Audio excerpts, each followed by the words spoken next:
Hello friends, Gautami பேசுகிறேங்க. எல்லோரும் எப்படி இருக்கிறீங்க? இங்கே பார்த்தீங்களா, நான் உங்களுக்கு ஒரு பூ கட்டுறேன். ஆமாங்க, இது என்ன பூன்னு உங்களுக்கு தெரிஞ்சிருக்குங்க. நந்தியாவட்டை பூங்க. இது வந்துட்டு கோயில் வேலையெல்லாம் பார்த்தீங்கன்னா நிறைய வச்சுருப்பாங்க. ஆனால் ஒரு சில இடங்களில் தான் இருக்குங்க, ஒவ்வொரு வீட்டில் தான் இருக்குங்க. இது வந்து ரொம்ப நல்லதுங்க, இந்த நந்தியாவட்டை பூ வந்துட்டுங்க. இந்த கண்ணில் வந்து பிரச்சனை இருக்குது அப்படின்னா, இந்த பூ வந்து கண்ணில் வச்சோம்னா, இந்த பூ வந்து கண்ணில் படுற மாதிரி வைக்கணுங்க. வச்சோம்னா ரொம்ப குளிர்ச்சிங்க, ரொம்ப நல்லது. சாமிக்கு வந்து ரொம்ப ரொம்ப ஒசந்த பூனா இந்த நந்தியாவட்டை பூ தாங்க. கோயிலுக்கு போகும்போது இதெல்லாம் கொண்டு போனோம்னா ரொம்ப ரொம்ப நல்லதுங்க. இது பெரிய மரமாக இருந்தால் அந்த நேரம் வெட்டி விட்டு அதோட சைடுக்கு வேரில் தளைஞ்சி வந்தது தாங்க. பார்த்திங்களாவே பூ எப்படிக்குன்னு பார்த்தீங்களா? நம்ம வீட்டில் எந்த பூ இல்லை, இந்த ஒரு செடி இருந்தால் போதுங்க சாமிக்கு பூ கொண்டு வரக்கு. தேடுவாங்க சாமிக்கெலாம் வந்துட்டு இந்த நந்தியாவட்டை பூ வந்து கிடைக்காதான்னு தேடுவாங்க. அந்த அளவுக்கு வந்து ரொம்ப உசந்ததுங்க. நாங்களாம் கோயிலுக்கு கொண்டு போனாவே சொல்லுவாங்க, இதுதான் வந்து ரொம்ப உசந்த பூ அப்படின்னு.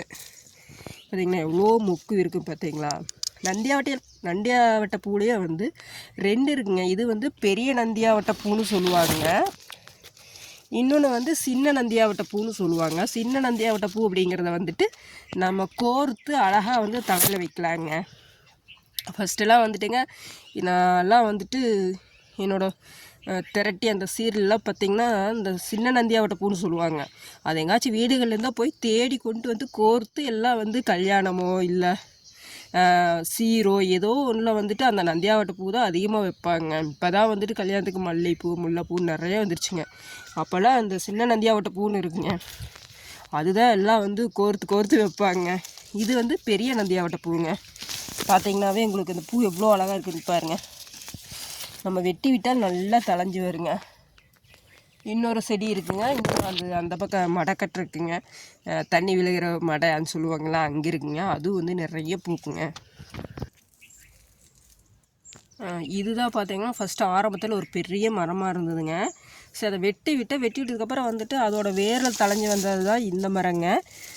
திரும்பவும் என்ன ஆயிடுச்சுன்னா, வெட்டி விட்ட மரத்துலேருந்து இது தளைஞ்சி வருது பாருங்க. கோயிலுக்கெல்லாம் போனால் நிறைய கொண்டு போவாங்க இந்த பூவெல்லாம் வந்துட்டுங்க. பக்கத்துலேயே பார்த்திங்கன்னா இது என்ன மரம் அப்படின்னாங்க, மல்பெரின்னு சொல்லுவோம்லங்க, பட்டுப்பூச்சி. அதை விட்டு அது பெரிய மரமாக வந்துருச்சுங்க. அதாங்க, நீங்கள் இந்த மாதிரி நந்தியாவட்டை செடியெல்லாம் வீட்டில் வைக்கிறது ரொம்ப நல்லதுங்க. நம்ம மருத்துவ குணம்னு சொல்லலாங்க. இந்த பூ வந்து தேடினா கூட கிடைக்காதுங்க.